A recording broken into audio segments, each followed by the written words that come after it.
한국의 위기는 도덕의 위기입니다. 무엇이 선이고 악인지 분간이 안 되고 지도자들마저도 무엇이 옳은 것이고 그른 것인지에 대해서 얘기하지 않기 때문에 미혹되어 있기 때문에 생기는 가치관의 위기, 무엇을 해야 될지 어디로 가야 될지 알 수 없는 혼돈과 혼란과 무질서가 한국 위기의 원인입니다. 자, 이 민주당 어떻게 해야 됩니까? 더불어민주당의 도종환 의원을 단장으로 한 일단의 국회의원들이 티벳의 관광 박람회를 참석하고 왔어요. 근데 이 관광 박람회 참석할 수도 있다라고 얘기할지 모르지만은요, 티벳이 어떤 곳이에요?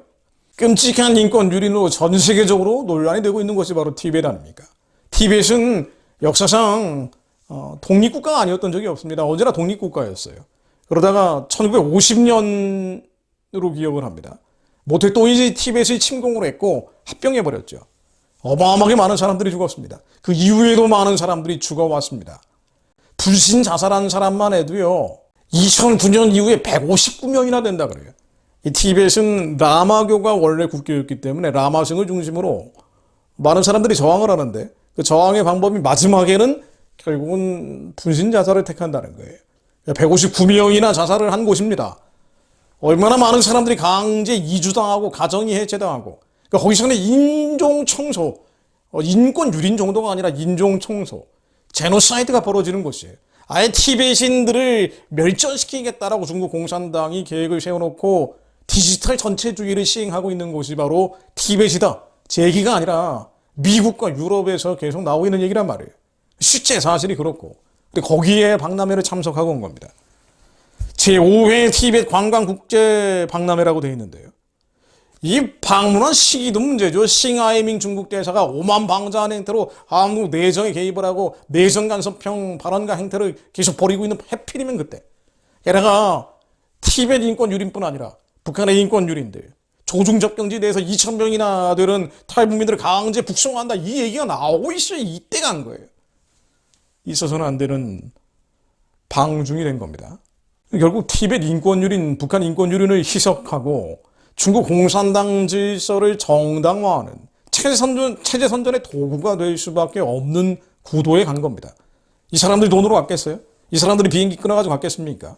다 중국 공산당이 끊어줬을 거 아니에요. 초청을 한 거니까. 왜 중국 공산당은 이 사람들을 초청을 했고, 이 사람들은 왜 간 겁니까? 이게 국익을 위한 거예요? 이게 정말 대한민국의 국가 이익을 위한 겁니까? 전 세계적으로 조롱받는 일이죠. 인권 유린이 국가라는 이름으로, 국가라는 간판은 걸어놨지만 중국 공산당이 인권 유린, 인권 탄압, 아예 인종 청소를 하고 있다라고 비판받고 있는 티벳에 가서 중국의 체제 선전 도구가 되어 있는 것은 이게 어떻게 국가 이익에 도움이 되는 일입니까? 근데 정작 본인들은 뭐가 잘못됐는지 모르고 있어요.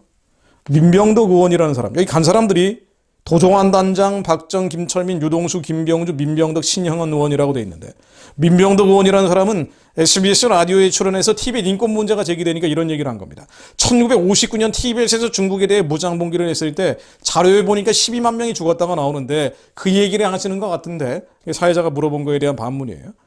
자, 70년 전에 있었던 그 내용을 가지고 우리가 부각을 하면서 이것을 계속해서 외교가에서 얘기하는 것이 과연 국익에 도움이 되겠는가?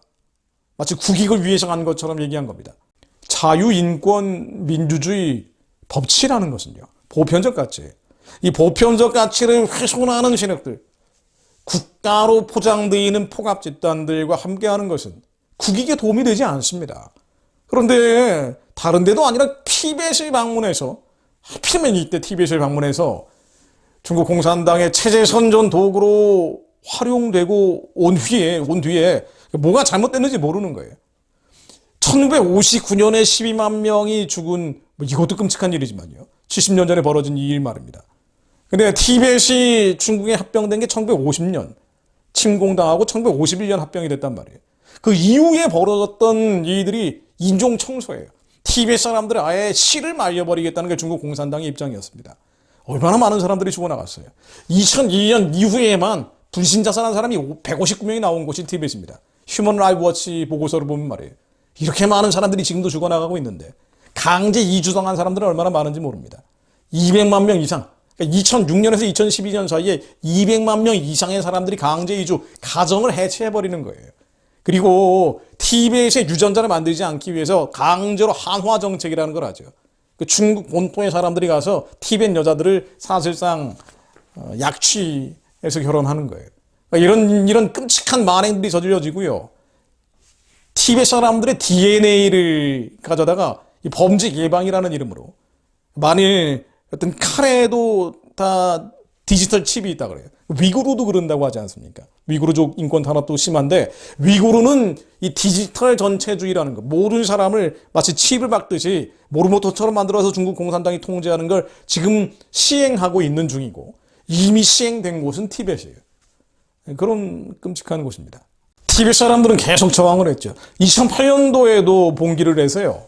워낙 심각하게 인권주의를 하니까 2021년에만 430명의 티베트인들이 불법적으로 체포가 돼서 고문을 당했다고 기록이 나와 있어요. 이게 확인된 숫자가 이 정도니까 확인되지 않은 사람들 얼마나 많겠냐 말이에요. 근데 이런 식으로 끊임없이 사륙당하고 학살당하고 사육당하다 보니까 2008년에 저항을 한 번 했어요. 그때도 140여 명이 학살당했습니다. 계속 사람들을 죽이는 곳이에요. 근데 이 죽이는 학살터, 사육장, 그야말로 끔찍한 인권 유린이 저질러지는 곳에 대해서 2021년 11월 왕이 외교부장이라는 자가, 중국 공산당 왕이 외교부장이라는 자가 오늘날 티베트는 중국 민주주의와 인권의 발전을 생생하게 보여주고 있다, 이렇게 선전을 합니다. 이 민주주의와 인권의 발전을 생생하게 보여준다. 티베트 사람들 다 죽여놓고선 민주주의와 인권을 얘기하는 이 위선적인 연극 세트장 같은 것입니다. 피로 범벅이 되어 있는 박람회가 바로 이번 박람회란 말이에요. 피해 박람회. 근데 이 피해 박람회에 참석을 하고 온 거예요. 그리고 나서는 뭐가 잘못됐는지 전혀 모르고 있는 겁니다. 도종환 의원이라는 사람은요, 축사에서 이런 얘기를 했어요. 티베트 관광문화 산업이 큰 경쟁력과 영향력을 마음껏 뽐내고 함께 즐기는 축제장이 되기를 바란다고 말입니다. 누가 즐깁니까? 티베트 사람들은 즐길 수가 없는데. 티베트의 인권 유린이 가장 심각한 대상은요, 사원이에요. 티베트는 원래 불교국가, 라마교가 국교이기 때문에 라마 승들을 중심으로 저항을 많이 하거든요. 그러다 보니까 라마교 사원들이 1950년 모택동이 침공하기 전에는 6천여 곳에 달하다가 현재는 관광장소 형식으로 10군데 정도만 남겨놓고 있습니다. 그리고 이 티베트의 라마 사원을 돼지우리로 만들어버렸어요. 돼지의 도축장을 일부러 거기다 만들기도 했습니다. 티베트 사람들이 얼마나 이 상처를 많이 받았겠어요. 그러니까 신앙의 자유, 우리가 복음을 전해야 되지만 그들이 자유의지로 받아들일 수 있게 해야 되는 거죠. 강제로 하고 폭력과 포갑에 의해서 하는 건 안 되는 거거든요. 근데 이들은 공산주의이기 때문에, 물론 공산주의는 어떤 종교도 인정하지 않는 바 기독교가 가장 많이 탄압을 받고요. 불교는 마찬가지로 탄압을 받는 거예요. 체제에 위협이 된다 싶으면은 그냥 가차없이 멸전시켜버리는 겁니다. 그런데 이런 일을 저지른 중국 공산당에 이제 민주주의와 인권이 보장된다. 많은 세계 사람들 와서 관광하십시오. 라고 하는 중국 공산당의 국가라는 포장을 뒤집어 쓴 인간 도육, 인간 도살장과 같은 곳이 티베트인 거예요. 이런 피해 박람회에 한국 국회의원들이 가서 국익 어쩌고 운운하면서 인권유린 별로 중요하지 않은 것처럼 얘기하고 있는 겁니다. 이제 뭐 하는 거예요? 도종환 의원은 예전에 접시꽃 당신인가요? 그 시집을 써가지고 굉장히 유명해졌던 시인이죠. 암으로 사별한 아내에 대한 연민 연정을 담은 시였는데요. 86년도. 제 주변에 있는 친구들도 많이 읽었어요. 저는 뭐 그렇게 감동적이진 않았는데. 나중에 물론 이분은 이제 재혼을 하고 국회의원도 됐죠. 근데 이게 뭐 하는 거예요? 이게 지금 뭐 하는 겁니까? 지금도 얼마나 많은 고문이 저질러지고 있고, 중국이 세계 최악의 인권 유린 국가로 분류되는 이유가 바로 위구르하고 티베트란 말이죠. 그런데 이런 데 가서 들러리를 쓰고 말이에요. 티베트의 실질적 1인자, 이번 박람회 초청자 왕주인정이라는 실장 당석인은요, 인권 유린, 인권 침해로 인해서 2021년 3월 미국하고 유럽연합의 제재 대상 명단에 오른 인물이기도 합니다. 그러니까 추운 국제 범죄자 같은 사람이에요. 근데 여기에 일종의 마적대, 산적대 같은 거란 말이에요. 국가는 포장으로 돼 있는 거예요. 훨씬 더 끔찍한 참상을 저지르고 있는 중범죄자들과 함께 박람회라고 이제 민주주의 인권 어쩌고저쩌고 얘기하는 이 거짓말에 향한 피해 박람회에 함께하고 온 겁니다. 전 세계 사람들이 뭐라고 보겠어요? 전 세계 사람들이 뭐라고 보겠습니까? 정말 국제적인 조롱의 대상이에요. 그래서 진짜 자유민주주의 국가들은 이 박람회 하나도 안 갔단 말이에요. 다 중국과 비슷비슷한 나라들만 간 거예요. 여기에 한국 국회의원들, 민주당 국회의원들이 간 겁니다. 하필이면 이 시기에 말입니다. 게다가 우리가 영적인 차원에서 더 심각한 문제는 뭐냐면요. 대한민국은, 한민족은 5천년 역사에서 한 번도 침략을 해보지 않은 나라입니다. 그러니까 우스워 보일 수도 있지만 침략을 하지 않았기 때문에 평화를 사랑하는 백성들이기 때문에 힘을 가지고 만용을 부리지 않은 백성들이기 때문에 지금 선교할 수 있는 거예요. 서구 국가들이 패권을 가지고 폭력과 무력과 완력을 가지고 강제로 복음을 이식하는 과정에서 이 서양 사람들 선교사가 와도 얼마나 제3세기에 거부감이 많습니까? 그러나 한국 사람들은 그게 없거든요. 그래서 아랍이라든가 아프리카 지역, 지금 복음이 전해져야 되는 바로 핵심적인 지역에 예수 그리스도님을 선포할 수 있는 강한 힘이 바로 평화를 사랑했던, 우리가 전쟁을 하지 않았고 폭력과 무력과 완력을 즐기지 않았던 데서 나오는 거거든요. 자, 그래서 티벳도요, 결국 선교지입니다. 북한이 열리면 1년에 2천만 백성들은 몽골의 초원을 지나서 티벳의 고원으로 달려가야 됩니다. 그리고 카자흐스탄, 우즈베키스탄, 키르기스탄, 탄탄탄 국가들로 가야 됩니다. 예루살렘까지 예수가 하마사임을 선포하는 날이 오게 될 겁니다. 자, 그 중간 교차로 같은 것이 티벳인데, 티벳 사람들이 뭐라고 보겠어요? 티벳 사람들은 중국인들에 대한 어마어마한 미움과 증오와 분노가 있단 말이에요. 적개심이 있단 말이에요. 여기에 한국 정치인들이 가서, 한국 국회의원들이 가서 들러리 두면은 티벳 사람들은 한국인들을 똑같이 보지 않겠습니까? 선교의 가장 큰 걸림돌이 되는 거예요. 선교의 걸림돌이 된다는 것은 결국 하나님 뜻에 거스른다는 겁니다. 그러므로 기도합니다.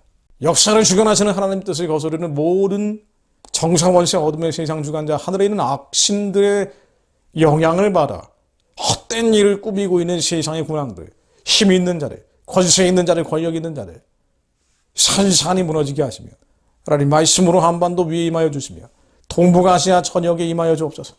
시편 2편 말씀 읽고 기도하고 마무리합니다. 어찌하여 이방 나라들이 분노하며 민족들이 헛된 일을 꾸미는가? 세상의 군왕들이 나서며 관원들이 서로 꾀하여 여호와와 그의 기름 부음 바른 자를 대적하며 우리가 그들의 맨 것을 끊고 그의 결박을 벗어버리지 않는도다. 하늘에 계신 이가 웃으시며 주께서 그들을 비웃으시리로다. 그때 분을 바라며 진노하사 그들을 놀라게 하여 이르시기를 내가 나의 왕을 내 거룩한 산 시온에 세웠다 하시리로다. 내가 여호와의 명령을 선하노라. 여호와께서 내게 이르시되 너는 내 아들이라. 오늘날 내가 너를 낳았도다. 내게 구하라. 내가 이방 나라를 내 유업으로 주리니 너의 소유가 땅끝까지 이르리로다. 내가 철장으로 그들을 깨뜨리며 질그릇같이 부수리라 하시도다. 그런즉 군왕들아 너희는 지혜를 얻으며 세상의 재판관들아 너희는 교훈을 받을지어다. 헛된 일을 꾸미고 있는 중국 공산당과 그와 결탁하고 있는 세상에 권세 있는 자들, 권력 있는 군왕들이 예수 그리스도 이름으로 무너지게 하시며 북한의 공산주의 정권과 함께 중국의 공산주의 정권도 평화적으로 해체되게 하시어 하나님, 한반도는 물론 동북아시아 전역에 여호와 살림의 평화가 전해지게 하시며 가련한 중국의 14억 인구와 함께 몽골 초원에 있는 이들, 티벳의 고원에 있는 이들, 예수가 그리스도임을 언젠가는 하나님께 올려드리는 기도와 찬양과 경배가 울려 퍼지는 날이 오게 하옵소서. 그날을 위해 하나님, 대한민국이 거룩한 선교의 나라로 지켜지게 하시며 교회가 보존되게 하시며 하나님이 대적하는 일들, 하나님이 선교하는 사명을 휘방하고 방해하는 일들 산산이 무너지게 하시어 하늘 우레로 하나님께서 그들을 치실 것을 믿습니다. 말씀으로 한반도 위에 임하여 주옵소서. 말씀으로 평양과 서울에 임하여 주옵소서. 물론 사회주의 공산주의 세력들 예수의 이름으로 힘을 잃고 무력화되게 하옵소서. 복음이 땅끝까지 전해질 수 있는 길이 열리게 하옵소서. TV에서 있는 가련한 인생들을 불쌍히 여겨주시어 그들을 보존시켜 주시며 그들이 언젠가는 하나님, 예수님, 성령님 부를 수 있는 자유가 그 땅에, 복음이 그 땅에 들어갈 수 있도록 길이 열리게 하옵소서. 예수 그리스도 이름으로 기도드립니다.